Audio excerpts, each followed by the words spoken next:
오늘은 누가복음 9장 하나님 나라를 전파하며 하나님의 나라를 전파하며라는 제목으로 함께 말씀을 나누길 원합니다. 1장부터 8장까지 지난주까지 본 말씀은요. 예수님이 어떻게 탄생하시고 또 어떻게 부르심을 받고 어떻게 사역하시고 또 예수님께서 제자들을 어떻게 세우시며 3대 사역을 잘 감당하셨는지를 같이 봤어요. 결국 주님의 3대 사역은 뭐예요? 말씀 가르치는 사역, 병자 치유. 그 병자 치유에는 귀신을 내쫓는 사역도 있어요. 그리고 세 번째는 하나님 나라의 복음 선포하는 사역. 이 세 가지를 해요. 근데 예수님만 하고서 그냥 가시는 게 아니에요. 예수님과 똑같이 닮은 제자를 세우는 일. 결국 하늘 가족, 아버지 닮은 자녀들. 영원한 우리의 아버지는 누구예요? 하나님 아버지. 그래서 그 하나님을 닮은 자녀 만드는 일에 온 마음과 사명을 다하고 계세요. 그러한 말씀 가운데서 주님은 어떻게 제자들을 부르시나, 어떻게 하늘 가족을 부르시나, 공평하다 그랬어요. 누구에게나 기회는 다 있어요. 상황, 환경 아무 상관없다 그랬어요. 높거나 낮거나 부하거나 천하거나 아무 상관이 없어요. 자기가 처해 있는 그 과정 가운데, 그 상황 가운데 죄를 범할 수도 있어요.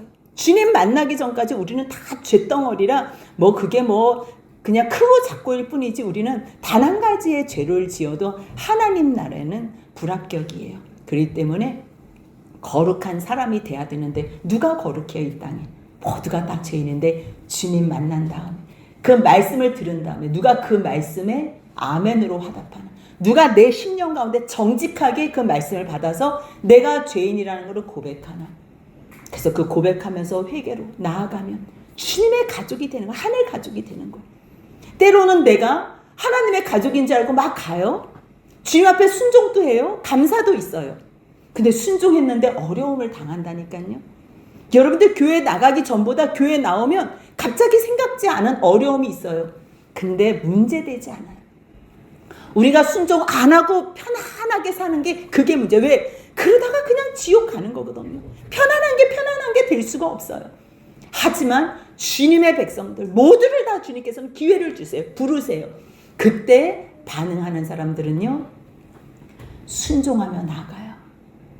근데 하필이면 주님께서 그 순종하는 자들에게 주의 영광을 보여주시는데 우리의 생각, 우리의 방법하고는 좀 달라요. 좀 다른 게 아니라 너무 많이 달라요. 아니 주님이 호수 저편으로 가자 그래서 따라간다니까요. 제자들이. 그럼 편안한 길을 주셔야지. 예수님을 따라가는데, 예수님 말씀에 순종하는데. 근데 광풍을 만나요. 근데 그게 문제가 됐나요? 순간은 두려웠어요. 순간은 무서웠어요. 순간에는 우리에게 근심이 될 수 있다니까요. 하지만 주님 앞에서 순종하며 가는 그 발걸음은요. 주의 영광을 보는 시간이에요. 주님의 은혜를 보는 시간, 주님의 크심을 확인하는 시간이에요. 그래서 우리는 그 순종하는 발걸음 속에 예수님께서 광풍을 다스리신다. 주님께서 자연도 다스리신다. 그뿐이에요. 영계도 광인의 그 군대 귀신을 쫓아냈잖아. 그뿐이에요. 12의 혈루증 걸린 여자도 주님께서 치유하시고 회당장 야이로의 딸도 치유해 주세요. 우리가 지난 시간에 이 야이로와 이 12의 혈루증 여인을 비교해서 봤어요. 다른 점이 있어요. 남자면서 이 회당장 야이로는 인지도도 있어요. 공개적으로. 회당장이니까. 그 가버나움의 큰 회당장이니까. 왜 주님을 공식적으로 못 모시겠어요? 다 뭐든지 할 수 있는 그러한 위치예요. 근데 이 혈루증 걸린 여자는 어떻다 그랬어? 그때 여자는 사람 수에 치지를 않아요. 그냥 재산 가치 정도로 생각할까?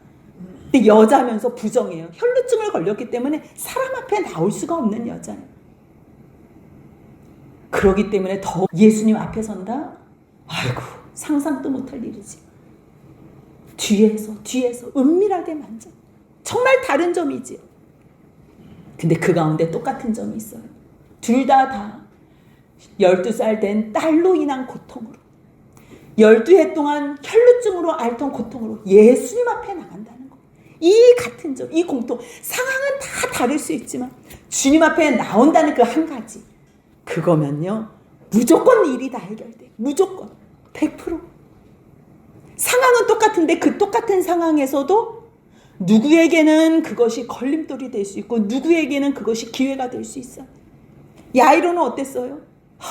지금 내 딸을 빨리 살려주러 가야 돼. 지금 막 죽어가밀어라. 막 지금 막 이게 1초가 급한 거예요.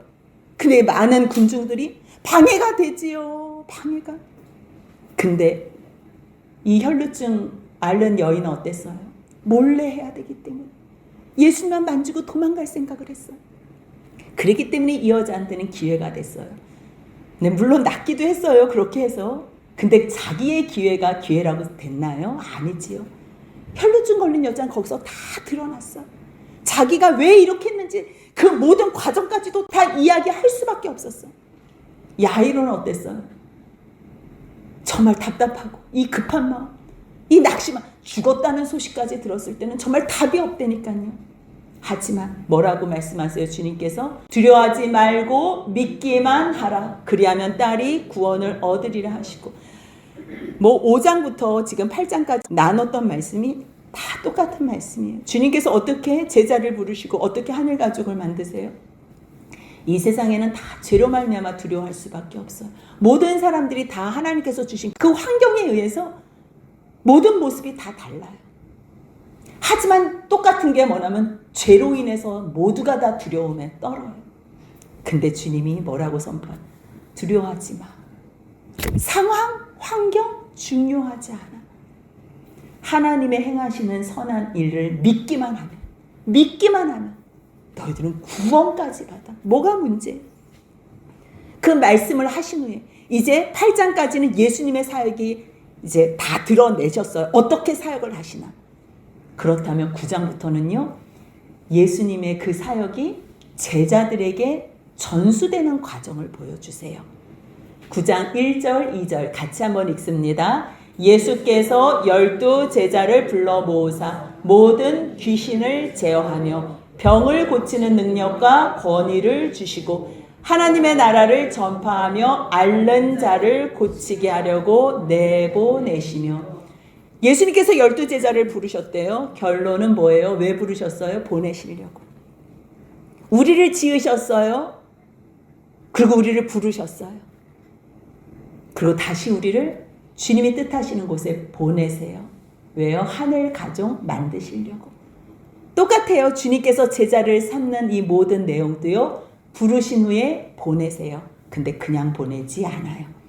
1절 2절은요 예수님께서 제자들을 전도자로 파송하는데 그냥 파송하지 않으시고 능력과 권세를 주세요. 9장 1절의 말씀은 능력과 권위인데요, 저 권위라는 의미는요 권세의 의미도 있어요. 주님의 이름으로 일을 하러 나갈 때 이거는 사람 일이 아니에요. 제자들 일이 아니에요. 주님의 일을 할 때는 주님께서, 하나님께서 성령을 보내주세요. 그 말씀이 마태복음 12장 18절 같이 읽습니다. 보라, 내가 택한 종 곧 내가 마음에 기뻐하는 바 내가 사랑하는 자로다. 내가 내 영을 그에게 줄 터이니 그가 심판을 이방에 알게 하리라. 세상 사람들은 심판의 날을 생각하지 못해요. 마지막 그 재림의 날, 주님이 오시는 날, 성령의 기름으로 충만히 준비해야 되는데 생각을 안 해요. 그래서 주님은 주님의 종들, 제자들을 보내시는 거예요. 하나님께서 그 아들 예수를 이 땅에 종으로 보내시면서 성령을 부어주시고 무엇을 말씀하세요? 이방에 심판이 있으리라는 것. 아니, 이 세상에 심판이 있으리라는 것. 그러니 너희도 성령을 받아서 다른 것 하는 거 아니에요. 하나님께서 마지막 때에 구원과 심판을, 우리는 모두가 다 심판을 받아요. 어느 누구도 예외함 없이. 그런데 심판받으면 영원한 불못에 가잖아요. 근데 하나님께서 구원의 길을 예비해 두셨다는 거예요. 그래서 그 구원의 길이 있다는 것을 이야기를 하는 거예요. 근데 세상에 그 이야기를 하면 통해요? 안 통하지요. 그러기 때문에 주님께서 성령을 보내세요. 예수님도 마찬가지예요. 마태복음 12장 28절 어떻게 예수님께서 사역을 하셨나? 같이 한번 읽습니다. 그러나 내가 하나님의 성령을 힘입어 귀신을 쫓아내는 것이면 하나님의 나라가 이미 너희에게 임하였느니라. 예수님께서 자기의 능력으로 사역하셨다는 말씀 안 하세요? 그분은 하나님이신데 자기 하나님이신 모든 것을 다 내려놓으셨어요. 자기를 비워 완전히 비우셨어요. 사람의 종으로 모습으로 오셔서 복종하셨으니 어떻게 죽기까지 복종. 십자가에 죽으시려면 사람으로 오셔야 돼요. 십자가에 죽으시려면요 하나님으로는 못 죽으세요. 그 못 박히실 때까지는 누가 도우셨어요? 성령을 힘입어 이 모든 일들을 순종하시고 감당하셨어요. 하지만 십자가에 달리시는 그 순간에는 거룩하신 하나님이 모든 인류의 죄를 짊어진 이 예수와 함께 할 수가 없어서 그때 성령님이 떠나시고 하나님도 그 얼굴을 외면하신 거예요. 혼자 처절하게. 우리는요 사실 순교의 현장에 있어도 감당할 만해요. 왜냐하면 하나님께서 예수님께서 영원히 함께 하신다고 약속하셨기 때문에 하나님의 영으로 함께 하시기 때문에 우리는 넉넉히 감당할 수 있어요. 하지만 예수님이 그토록이나 엘리 엘리 라마 사박다니 하나님이여 하나님이여 어찌하여 나를 버리셨나이까 그렇게 울부짖을 수밖에 없었던 거는요 하나님에게 버림을 받았어요. 누구 때문에? 우리 때문에. 그것을 예수님이 자처하신 거예요. 그래서 우리가 오직 예수께서 우리를 위해서 죽으셨기 때문에 우리의 생명이시고 길 되시고 진리 되신 그분으로만 하나님 앞에 나갈 수 있는 거예요. 예수님도요 자기의 능력으로 하나님의 뜻을 이루신 게 아니에요. 하나님의 성령을 힘입어 예수님이 기도하신 것도 날마다 성령에 충만하시기 위해서 기도하시면서 성령의 능력으로 귀신을 쫓아내셨어요. 또한 십자가에 그 하나님 앞에 온전한 순종을 하신 것도 히브리서 9장 14절 보니까요. 예수님이 어떻게 그 피로 하나님 앞에 나아갔나? 영원하신 성령으로 말미암아. 여러분들 마지막까지 순종하는 이 자리에서도 영원하신 성령으로 말미암아 흠없는 자기를 하나님께 드린 그리스도의 피 여기 다 기록되어 있어요. 하나님의 능력, 자기의 능력. 예수님이 하나님이신데 자기의 능력으로 하신 게 아니에요. 사람으로 오셔서 하나님의 능력, 그 성령, 하나님의 영이신 그 성령의 능력을 힘입어 마지막까지 모든 사역을 순종하신 거예요. 그렇기 때문에 주님은요 그 성령을 제자들에게도 주시는 거예요. 그냥 보내요? 아니요. 귀신 제어할 능력, 성령을 주신다는 거예요. 병을 고치는 능력과 권위, 능력과 권세를 주셨다는 걸 뭐냐면 세상 사람들이 넘볼 수 없는 그러한 권위를 주셨다는 거예요.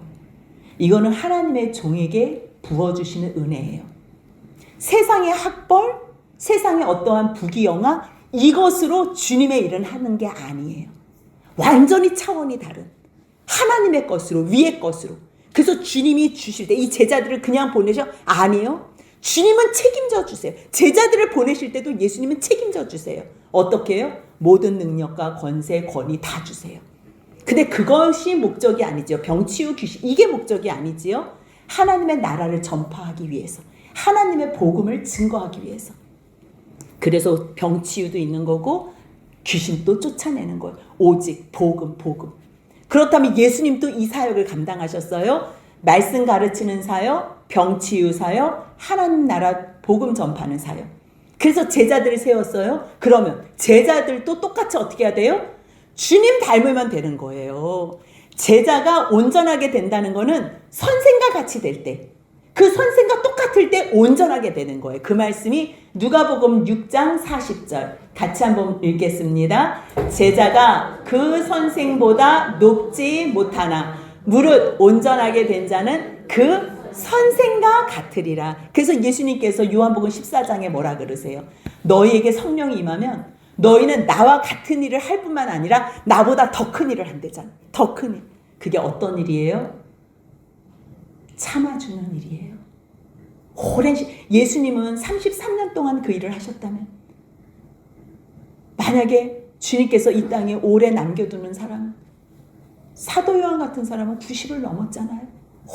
오래 참고 또 오래 참고 또 예수님보다 더 큰 일을 한가라고 그렇게 주님께서 평가해 주시는 거예요. 그래서 결국 예수님 닮은 제자가 된 사람들은 어떻게 된대요? 사도행전 1장 8절 보니까요. 성령이 임하시면 너희가 권능을 받아서 성령의 능력과 권능 받아서 결국은요. 예루살렘과 온 유대와 사마리아 땅끝까지 이르러 예수님 증인인데 예수님.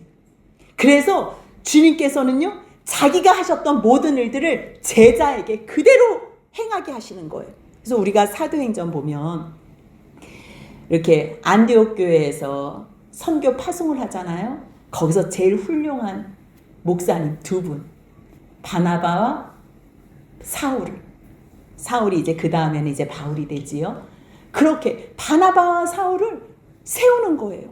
근데 무엇 때문에 세움받지요? 말씀 증거하려고.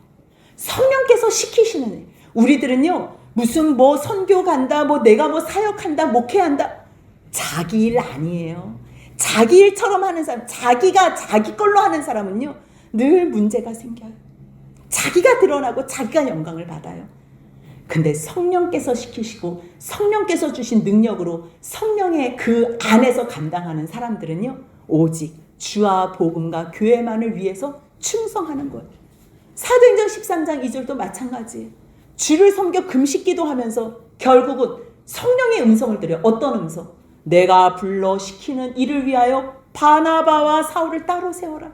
어떤 일이에요? 성령이 시키시는 일. 결국 복음 증거하는 일이에요. 예수님은요, 예수님께서도 복음 증거하시고 모든 사명 잘 감당하셨지만 제자를 세우기 위해서. 왜 부르셨어요? 보내시기 위해서. 보내시기 위해서. 그렇다면 보내실 때 거저 보내지 않아요. 영적인 것도 주시지만요. 주님께서는 전도자의 자세에 대해서도 가르쳐 주세요. 하나님이 주시는 게 있고요. 우리가 하나님 앞에서 순종해야 될 게 있어요. 이 전도의 일은 사람의 일이 아니라 그랬어요.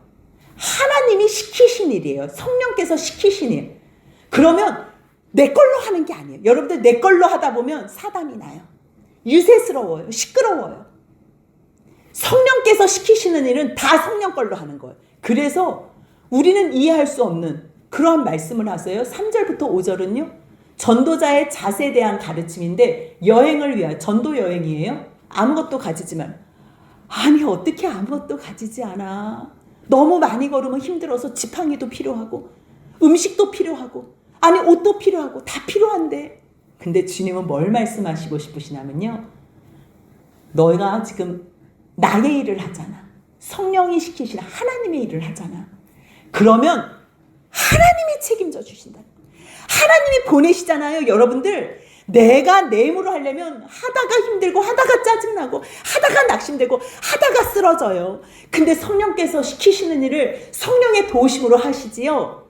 지팡이 없어도 성령께서 함께 하시기 때문에 그 힘으로 지팡이가 필요가 없어요. 음식 가방 들고 다니면 뭐예요? 말씀 증거하러 가는데 집집마다 초대한다니까요. 그 음식도 다 챙겨서 못 먹을 정도로 누가 책임져 주신다는 거예요? 하나님이 책임져 주시. 이거는 사람의 일이 아니라 성령의 일, 하나님의 일이기 때문에 너희들 아무것도 가져가지 마. 지팡이, 배낭, 양식, 돈, 두버릇 아무것도 가지지 말고 너희가 그 집에 들어갔을 때 너희를 반겨서 영접하거든. 너희는 그곳에서 짐 풀어. 아, 저 집이 더 멋있어 보이는데 저 집으로 갈까? 아니, 너희를 영접하는 그 집에서 짐을 풀어. 거기를 베이스 캠프로 하고 거기에서 말씀 증거해. 그리고 그 동네에서 너희를 거부해? 그럼 나가. 그 말씀이 4절 5절에 같이 있습니다. 어느 집에 들어가든지 거기서 머물다가 거기서 떠나라. 누구든지 너희를 영접하지 아니하거든 그 성에서 떠날 때에 너희 발에서 먼지를 떨어버려 그들에게 증거를 삼으라 하시니. 어떤 집을 갔더니 너무 좋았어요. 첫 번째 집이. 근데 그 다음에 또 사역지를 가야 돼요. 저쪽으로 가야 돼요. 근데 여기가 너무 좋다고 계속 여기 또 머물러 있지 말라는 거예요. 여러분들 환경이 우리 눈에 좋고 안 좋고 아무 중요하지 않다는 거예요. 오직 그 사람의 생명, 영혼 구하는 일만 감당한다면 하나님께서 먹여주시고 입혀주시고 재워주시고 모든 것은 다 하나님께서 책임져 주신다는 거예요. 이 말씀은 제자들에게만 하는 말씀이 아니에요. 이 땅에 사는 우리들에게도. 너희 지금 무엇을 위해서 살아? 여러분들을 위해서 살면 여러분들 열심히 살아야 돼요. 아마 열심히 살아도 아마 만족함이 없을 거예요. 근데 주와 복음과 교회를 위해서 산다고요? 주님이 책임져줘. 주님이. 결국요 제자들은요 주님의 말씀대로 정말 보내시는 대로 다 나가서 두루 다니며 복음을 증거해요. 병도 고쳐요. 모든 사역 다 감당해요. 근데 그때 한편 저쪽에서 어느 쪽이냐면요 분봉왕 헤롯 이 모든 소식을 들은 거예요. 예수의 소식도 듣고 제자들의 소식도 듣고 이 사람이 도대체 누구야? 아주 놀라는 거예요. 당황해요. 왜요? 자기가 이미 벌써 세례요한을 죽였거든요. 오랜만에 나타난 세례요한 400년 만에 나타난 이 세례요한을 자기 손으로 죽였는데 잠깐만 저 예수는 뭐야? 더 큰 사람이 있는 거예요. 그래서 이 사람을 보고 싶었어요. 왜냐하면 사람들이 이 세례요한이 어떤 자냐 물어보니까 어떤 사람은 요한이 죽은 자 가운데서 살아났다 그러는 거예요. 참 이렇게 늘 세상에는요 말도 안 되는 그러한 루머가 퍼져요. 어떤 사람은 엘리야가 나타났다. 근거도 없는 말을 하는 거지. 어떤 사람은 옛 선지자 한 사람이 다시 살아났다. 참 답답하죠. 여러분들 언론 믿지 마세요. 여러분들 답답한 일 있으면 주님한테 기도해 보세요. 그리고 평안한 마음으로 주님께서 들려주시는 그 음성 듣고 따라가면 헷갈릴 게 없어요. 혼돈될 게 없어요. 이러한 여러 가지 소문을 들었으니 헤롯은 잠깐만 요한은 내가 못 배웠는데 어찌 이런 일이 들리냐. 도대체 누구냐. 그렇다면 헤롯이 사실 세례요한을 죽이는 어마어마한 죄를 지었잖아요. 그런데도 하나님께서는 헤롯에게도 기회를 주시는 거예요. 헤롯도 구원이 필요하고 헤롯도 예수가 필요해요. 그래서 이 소문을 듣게 했다니까요. 그래서 이 사람이 누군가요? 보고자 했대요. 근데 바로 움직여야죠. 궁금하면 기회가요. 오늘 여러분들 내일이라는 거는 생각하지 마세요. 오늘 기회 주실 때 오늘 보고자 해요. 오늘 가셔야 돼요. 오늘 움직이셔야 돼요. 언제 움직였어요? 몇 년 후에 예수님이 그 재판석에 섰을 때 빌라도가 자기한테 막 예수 재판하라 그랬을 때 누가복음 23장 8절 보니까요. 그때 빌라도가 예수를 헤롯에게 넘겼을 때 헤롯이 너무 기쁜 거예요. 왜 기뻤대요? 8절 23장 8절 같이 있습니다.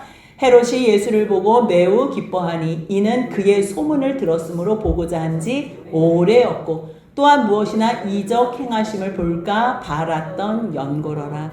이 사람은요 예수님이 이적을 행한다니까 오직 거기에만 관심이 있었어요. 근데 뭐 아쉬울 게 없으니까 이제 오랜 시간이 흐른 다음에 이제 봤는데요. 잠깐만 그 대단했다는 사람이 지금 끌려온 거예요. 그래서 군인들이 조롱하고 힐난하고 함부로 해요. 그러니까 거기서 자기도 같이 예수를 조롱해요. 업신여겨요. 희롱하고 빛난 옷을 입혀서 다시 빌라도에게 도로 보내요. 참 빌라도하고 헤롯은 원수지간이에요. 세상에서는요 원수래도요 하나님을 대적하는 자리에 있잖아요. 그들은 바로 하나가 돼요. 왜요? 늘 거짓된 삶을 살기 때문에 자기 이익을 위해서는 바로 하나가 돼요. 그래서 헤롯과 빌라도가 원수였는데도 당일에는 서로 친구가 된대요. 주님께서 왜 갑자기 이 헤롯 이야기를 해요?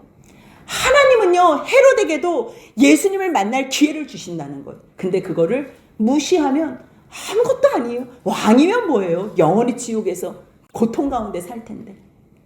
제자들은 지금 많은 시간 동안 여러 날 동안 복음을 증거하다가 이제 주님 앞에 왔어요.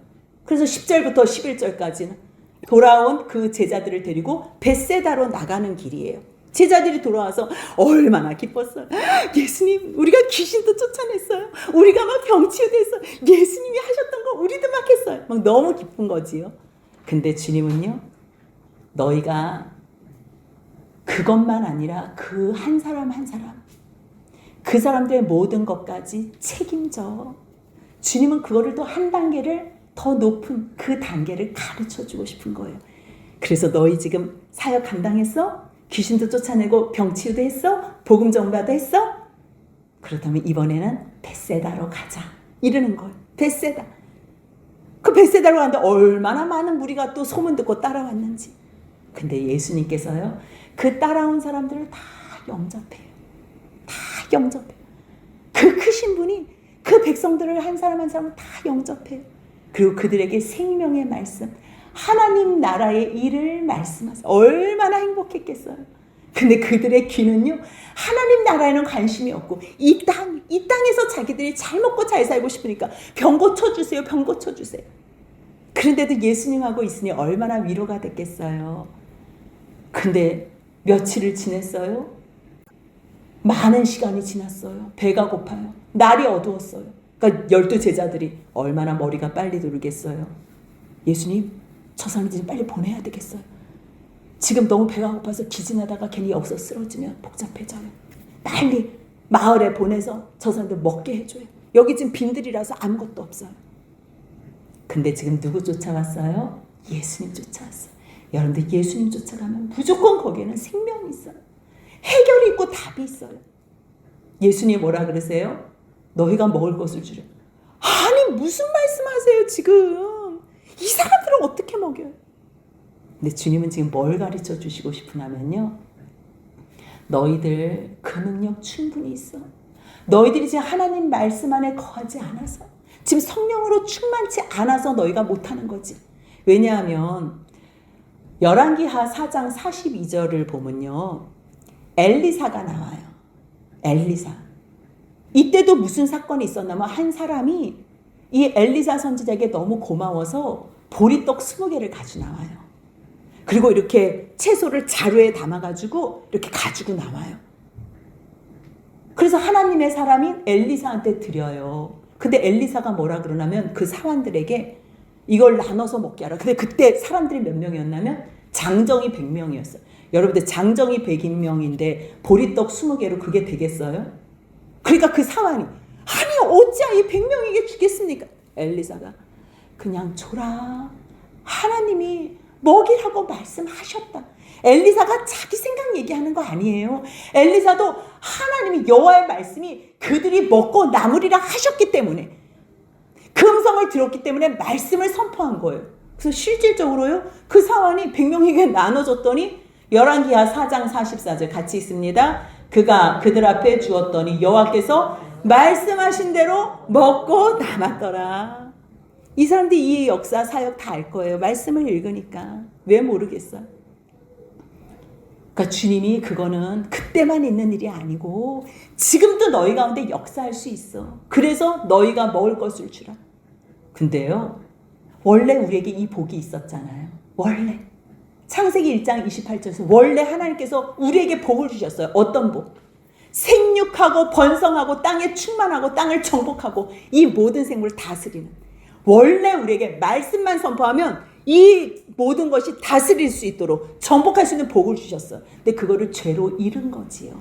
뭐 엘리사는 뭐 자기가 잘나서 그렇게 했어. 아니에요. 성령으로 충만하면 하나님께서 시키시는 일, 성령께서 시키시는 일을 하는 거예요. 너희가 먹을 것을 주라. 우리 없어요. 저 아이가 가져온 보리떡 5개, 물고기 2마리밖에 없어요.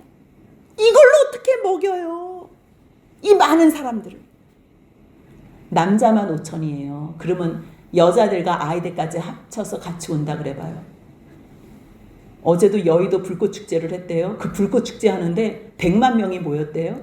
뭐 오늘 또 드론 축제를 3,500대를 띄운대요. 뭐 난리가 날 거예요. 지난주에도 난리가 났어요. 아마 아주 인산인해를 이룰 거예요. 그 드론 축제 보겠다고 불꽃놀이 보겠다고 100만이 모이는데 예수님이 모일 때 5,000명 그러면 여자 남자 애들까지 여자와 애들까지 얼마나 많은 수가 모였겠어요.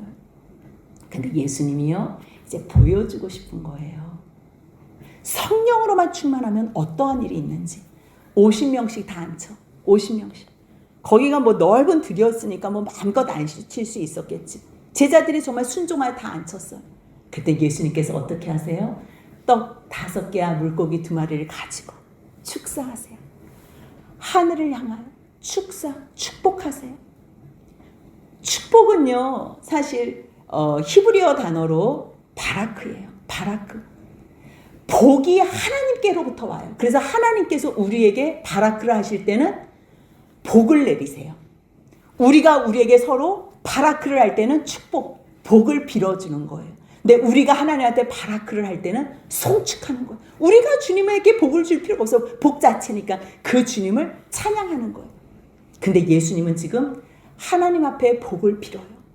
하나님의 허락을 받길 원해요. 하나님, 주님께서 이 모든 역사를 행하여 주옵소서. 엘리사한테 주님께서 음성을 들려주신 것처럼 여호와 하나님께서 예수 그리스도에게 왜 음성을 들려주시지 않았겠어요?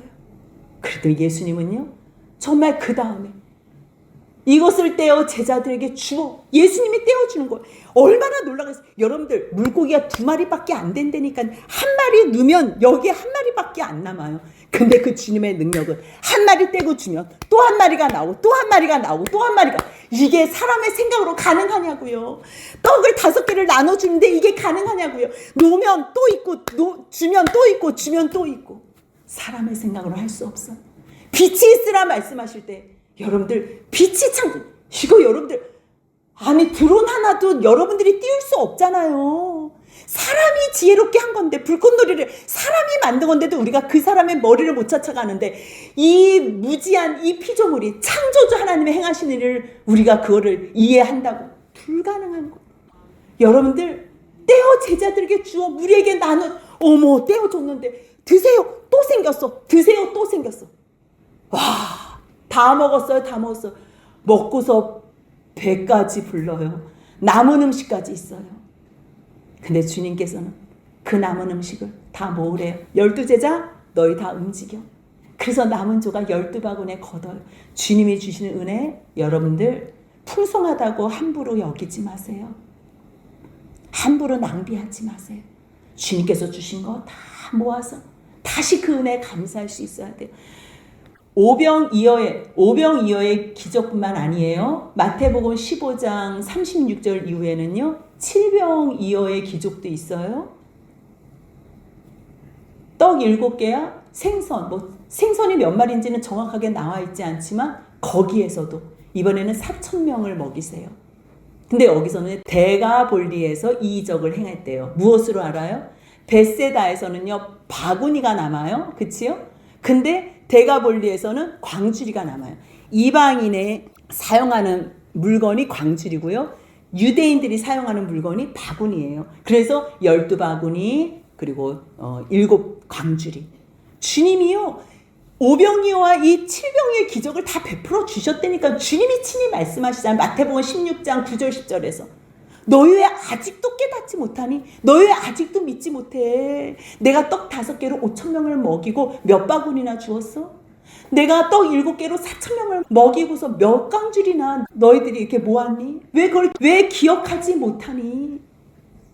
정말요, 주님은요, 보여주시고 싶은 거예요. 왜요?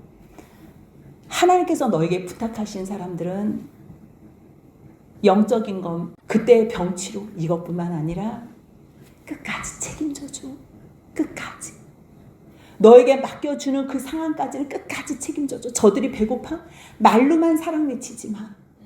배고프면 먹여줘. 저 사람 외로워? 함께 동행해줘.